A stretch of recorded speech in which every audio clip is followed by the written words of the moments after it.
Hello student. Biomolecule अर्थात जैव अणु के अब तक के 2 लेक्चर में आप लोगों ने इसका इंट्रोडक्शन और इसके वर्गीकरण के बारे में पढ़ा। उसमें हम लोगों ने इससे प्रीवियस वाले वीडियो में कार्बोहाइड्रेट के प्रकार की बात की थी, जिसमें कि हम लोगों ने स्वाद के आधार पर उसका वर्गीकरण किया था, शर्करा और अशर्करा। अभी हम लोग उसका दूसरा जो वर्गीकरण का स्वरूप था उसको देखेंगे। आज हम कार्बोहाइड्रेट को उसकी प्रवृत्ति के आधार पर वर्गीकृत करेंगे। तो यदि मैं प्रवृत्ति के आधार पर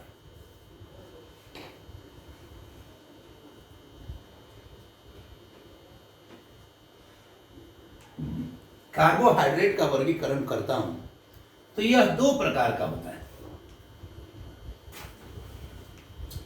एक होता है अपचायी शर्करा और दूसरा होता है अनअपचायी शर्करा।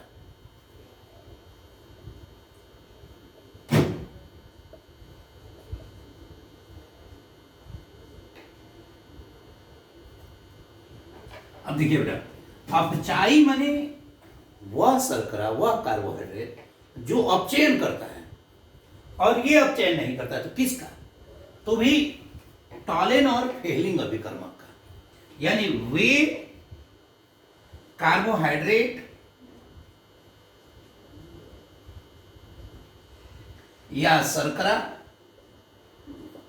जो टॉलेन एवं फेहलिंग अभिकर्मक का अपचयन करते हैं, उन्हें अपचायी शर्करा कहते हैं।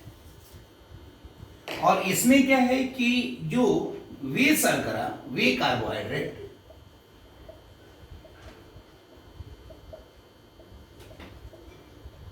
जो टॉलेन एवं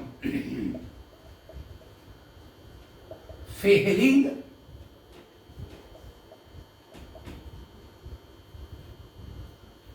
अभिकर्मक का अपचयन नहीं करते हैं, को अपचयित नहीं करते हैं।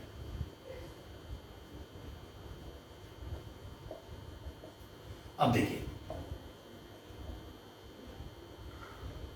अब मैं आपके पास ये चीज रखने जा रहा हूं कि अपचयन का क्या मतलब हुआ। 3 बातें हो रही होंगी। या तो ऑक्सीजन को रिमूव किया गया होगा, हटाया गया होगा, और ऑक्सीजन को हटाना, या हाइड्रोजन को जोड़ा गया होगा। अगर ये दोनों नहीं हुआ होगा तो ऑक्सीकरण संख्या में कमी हुई होगी।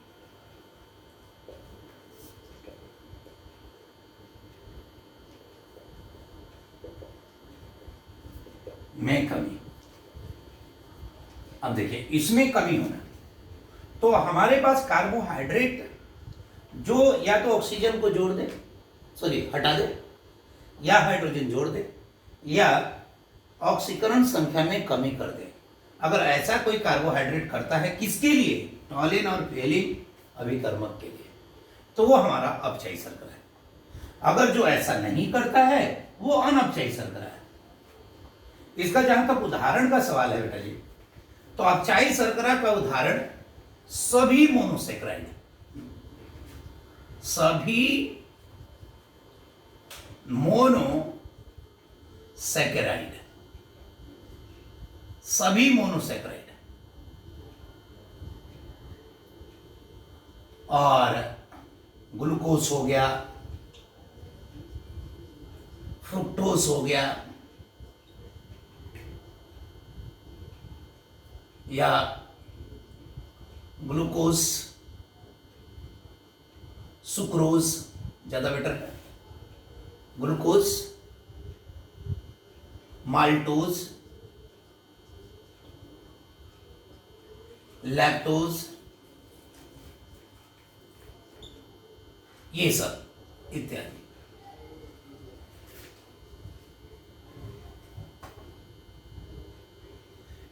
लेकिन अनपचायी शर्करा क्या हो गया? जैसे कि इसमें सारे पॉलीसैकेराइड, सभी पॉलीसैकेराइड,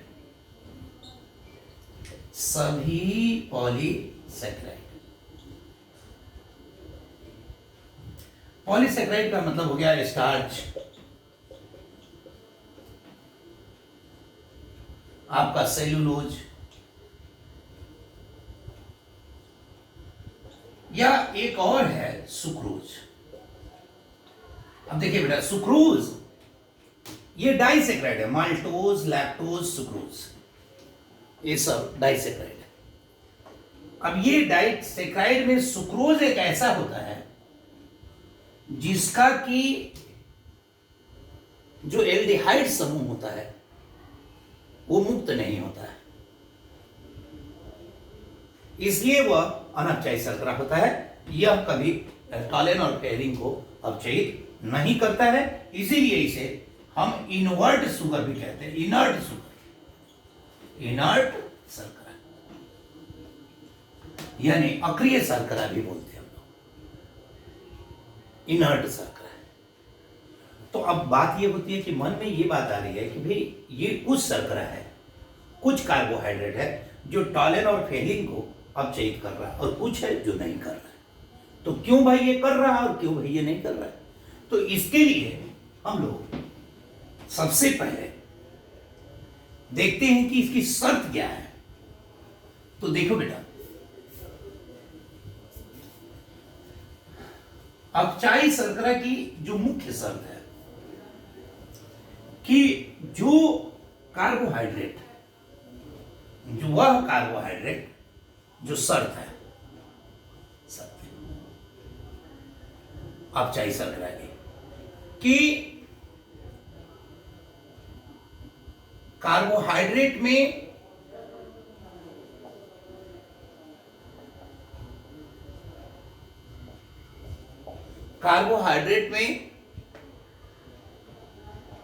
एल्डिहाइड के साथ, ये एल्डिहाइड का समूह है, एल्डिहाइड के साथ अल्फा स्थिति पर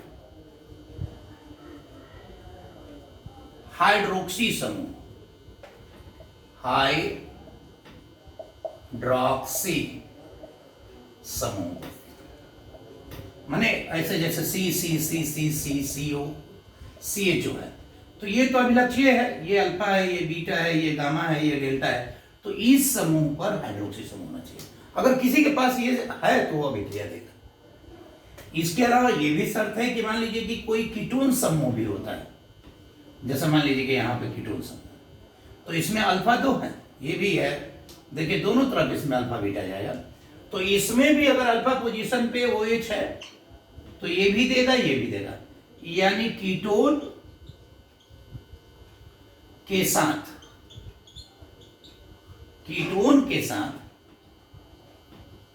अगर हाइड्रोक्सिल समूह OH हो, अल्फा स्थिति पर OH उपस्थित हो तो देगा। यानी जो भी आपका माल्टोज था या लैक्टोज था उसमें ये दोनों चीजें होंगी, लेकिन सुक्रोज में क्या होता है, ग्लूकोज होता है और फ्रुक्टोज होता है।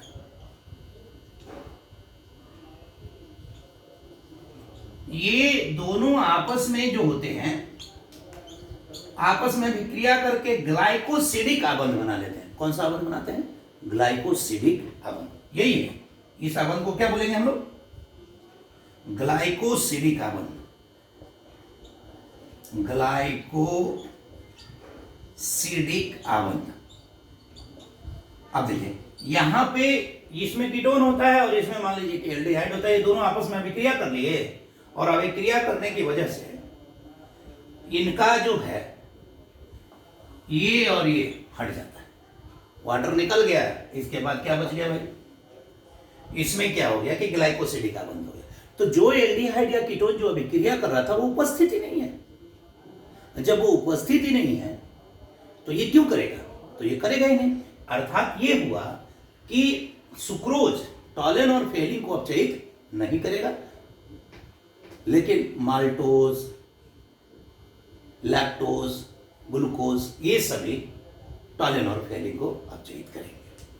अब इतनी देर में हम लोगों को दिमाग में एक बात जरूर चल रहा होगा कि ये टॉलेन और फेलिन अभिकर्मक क्या है और ये किस प्रकार से अभिक्रिया उसके अंदर संपन्न हो रही है। तो हम उसे देखते हैं। सबसे पहले ग्लाइकोसिडिक अम्ल,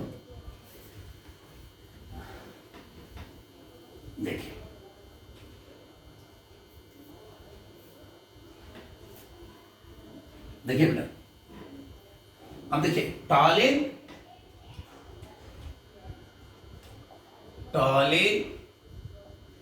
एवं फेहलिंग अभिकर्मक। अब देखिए ये दोनों दुर्बल ऑक्सीकारक है, दुर्बल ऑक्सीकारक मतलब ये दुर्बल ऑक्सीकारक है। तो ये कार्बोहाइड्रेट को ऑक्सीकृत करते हैं, यानी ये कार्बोहाइड्रेट को ऑक्सीजन देते हैं, या यूं कहें कि कार्बोहाइड्रेट इनका ऑक्सीजन ले लेता है। तो कार्बोहाइड्रेट इन्हें अपचयित करता है, कार्बोहाइड्रेट इनको अपचयित करता है, इनका ऑक्सीजन को खींच लेता है, यानी ये कार्बोहाइड्रेट को क्या करते हैं, ऑक्सीकृत करते हैं। तो ये दोनों दुर्बल ऑक्सीकारक हैं और इसलिए अगर कोई कार्बोहाइड्रेट इनको अपचयित कर देता है तो अपचारी है, नहीं करता है तो अनपचारी है। तो अब मान लीजिए कि दुर्बल ऑक्सीकारक है टॉलेन और फेलिन, लेकिन होते क्या है इस बारे में देखें अगर हम, तो सबसे पहले मैं टॉलेन अभिकर्मक की बात करूंगा। देखिए बेटा, टॉलेन अभिकर्मक क्या है कि ये अमोनिकल सिल्वर नाइट्रेट। अब देखिए तो इसका इसके द्वारा हम परीक्षण करते हैं, उसे टॉलेन परीक्षण कहते हैं, टॉलेन परीक्षण, या हम इसे सिल्वर दर्पण परीक्षण भी कहते हैं, सिल्वर मिरर टेस्ट। इसको हम लोग सिल्वर मिरर टेस्ट भी कहते हैं, यानी सिल्वर दर्पण परीक्षण। इसमें क्या होता है कि अमोनिकल सिल्वर नाइट्रेट अगर रासायनिक रूप से देखें तो सिल्वर नाइट्रेट, अमोनिया, ये तो खुद क्षारीय है, लेकिन मान लीजिए कि NaOH के साथ मिला देते हैं, या तो ये ले लीजिए, नहीं तो इसको ऐसे भी कोई लिखते हैं AgNO3 प्लस NH4OH। ये दोनों टॉलेन अभिकर्मक को ही प्रदर्शित करते हैं, दोनों। तो जब इनका ये जो टॉलेन अभिकर्मक है, मान लीजिए कि एक टेस्ट ट्यूब लिया, उस टेस्ट ट्यूब में मान लीजिए कि ये डाले, एल्डिहाइड डाला, गरम किया, तो जैसे ही गरम करेंगे ना तो एक इसके पेंदे में एक मिरर बन जाएगा, दर्पण जैसा चमचमाता परत बन जाएगा। अगर कोई ये देता है तो इसका मतलब वो टॉलेन परीक्षण देता है, और देगा को जिसमें अल्फा स्थिति पे हाइड्रोक्सी के साथ एल्डिहाइड या कीटोन उपस्थित हो। तो इसके अंदर अभिक्रिया क्या होती है, तो सबसे पहले ये और ये आपस में अभिक्रिया करते हैं, जैसे AgNO3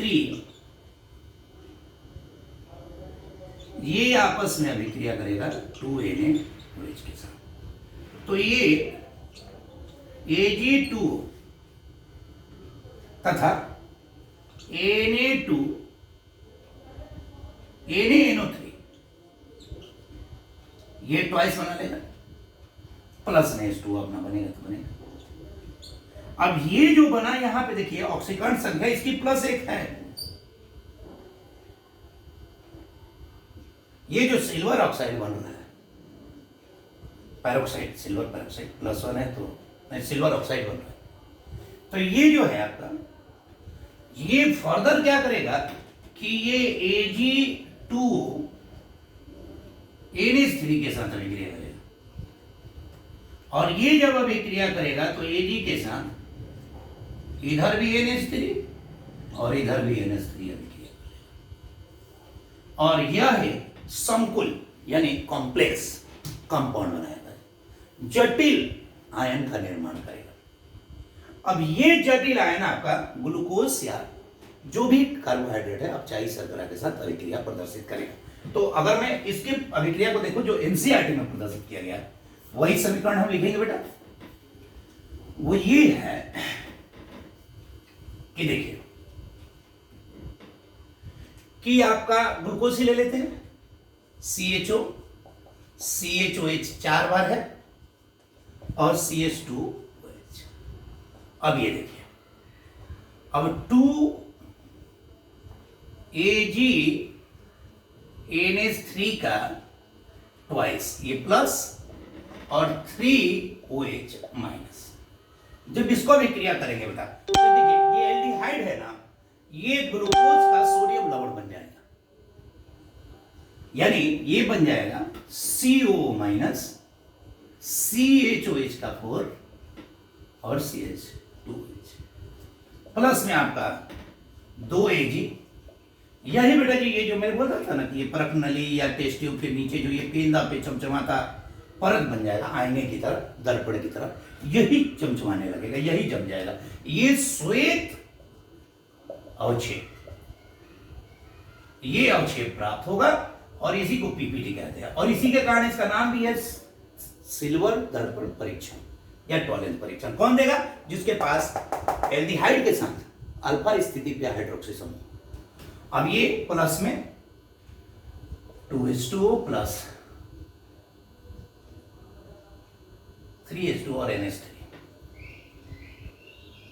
ये आपका अमोनिया और ये जल परीक्षण में प्राप्त हो जाएगा। अब ये आपको 4NH3 और 2H2 ये आपको प्राप्त हो जाएगा। अब ये देखिए ये आपका टॉलेंस परीक्षण संपन्न होता है। अब मैं फेलिंग की बात करूंगा, फेलिंग को जरा देखें। ये देखिए टॉलेन में ये आपका दोनों स्वरूप है, ये इंटरनल रिएक्शंस है और ये नेट रिएक्शन जो एनसीईआरटी में लिखा। अब आगे देखिए, अगर मैं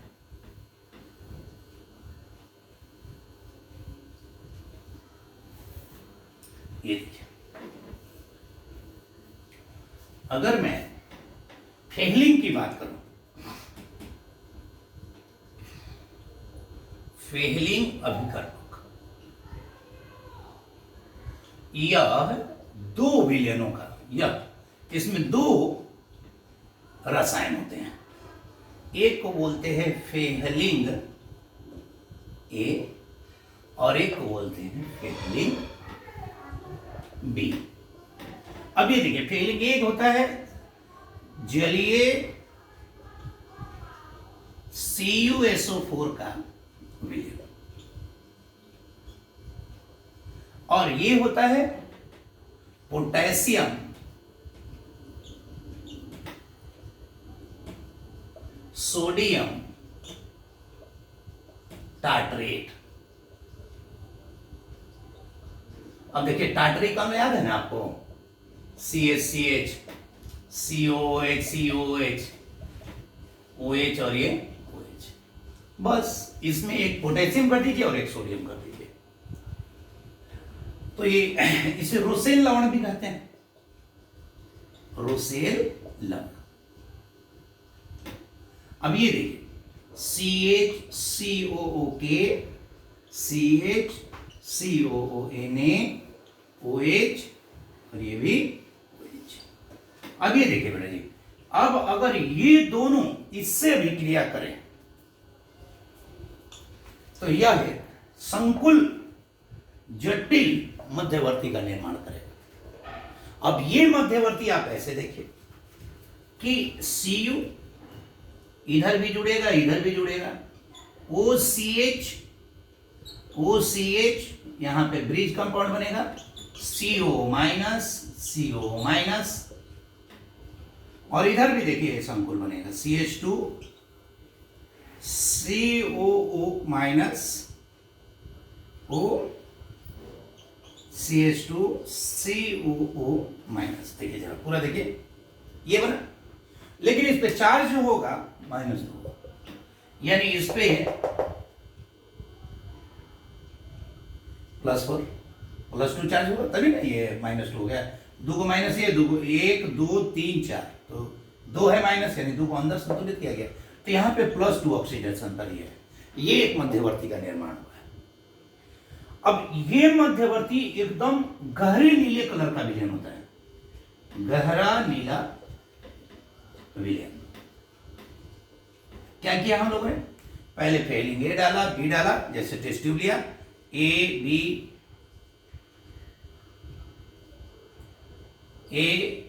FL, बी डाला, नीचे से गर्म किया, गर्म करने के बाद ये आपका सीधे ये बन गया। अब इसको आप रिएक्शन करा लीजिए किसी भी कार्बोहाइड्रेट के साथ, जिसमें कि बने आपका एल्डिहाइड के साथ हाइड्रोक्सी अल्फा पोजीशन पे हो, और जैसे ही आप करेंगे ये जो नीला रंग का विलयन है ये गहरे लाल भूरे रंग के विलयन में तब्दील हो जाएगा।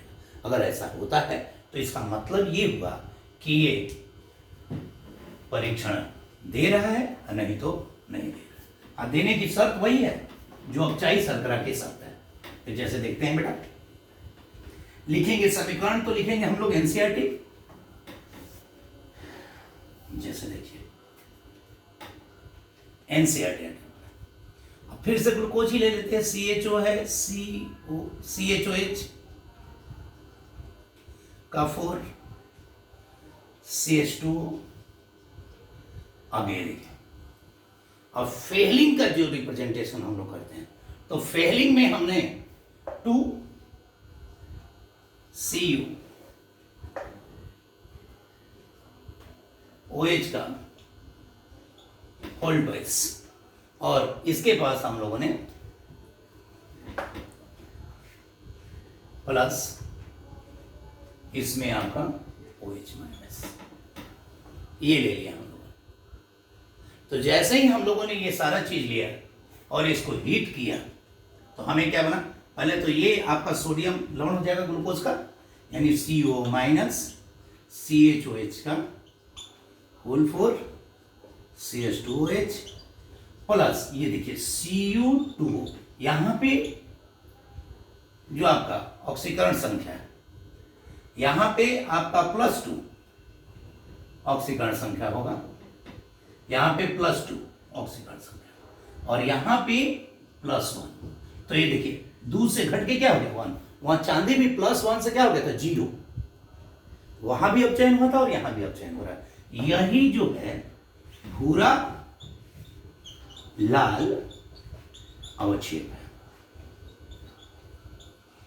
अब ये भूरा लाल अवक्षेप जो बना, इसके साथ में आपका जो वाटर बनेगा, ये H2 आपको प्राप्त हो जाएगा, और इस प्रकार से ये आपका फेलिंग परीक्षण है। अगर कोई देता है तो ठीक है, मधुमेह के रोगी जो होते हैं, जिनका यूरिन में ग्लूकोज आने लगता है, तो उसके लिए भी फेलिंग और टॉलेरेंस परीक्षण किया जाता है। तो उसमें यही ऐसा ही परीक्षण होता है। और ये जो है अपचाई शर्करा का 2 परीक्षण है, टॉलेरेंस और फेलिंग परीक्षण। तो इस प्रकार बच्चों हमने अपना जो सेकेंड PDF है, इसमें जो दिया था आपको, उसमें इतना ही कंटेंट था कि उसकी प्रवृत्ति के आधार पर वर्गीकरण। तो इसमें आपने देखा कि किस प्रकार अपचाई और अनपचाई शर्करा की शर्तें क्या हैं, टॉलेन या फेलिंग के साथ किस प्रकार से वो अभिक्रिया करते हैं, मोनोसेक्राइड और ये जो माल्टोज, लैक्टोज और ग्लूकोज और भी जो मोनोसेक्राइड हैं, और ये दोनों जो डाइसेक्राइड हैं, ये सारे अपचाई होते हैं। इनके अलावा जितने भी पॉलीसेक्राइड हैं और सुक्रोज विशेषकर, ये जिसे इनर्ट शुगर भी कहा, वो अनपचाई शर्करा होता है। ये सारे आप लोग सिस्टमैटिकली देखिए सारे। मेरा आपसे एक बार पुनः यह मतलब कहना चाहता हूँ कि जो वीडियो है वो सिस्टम से देखिए, पहला लेक्चर, फिर दूसरा, फिर तीसरा, आगे पीछे करने से, क्योंकि केमिस्ट्री में सारी चीज़ें लिंक होती हैं, तो आपको सिस्टमैटिक समझ में आएगा। फिर भी अगर कोई डाउट होता है तो आप नीचे क्वेश्चन बॉक्स में अपना क्वेश्चन हमसे आस्क कर सकते हैं, उसको हम लोग डील करेंगे।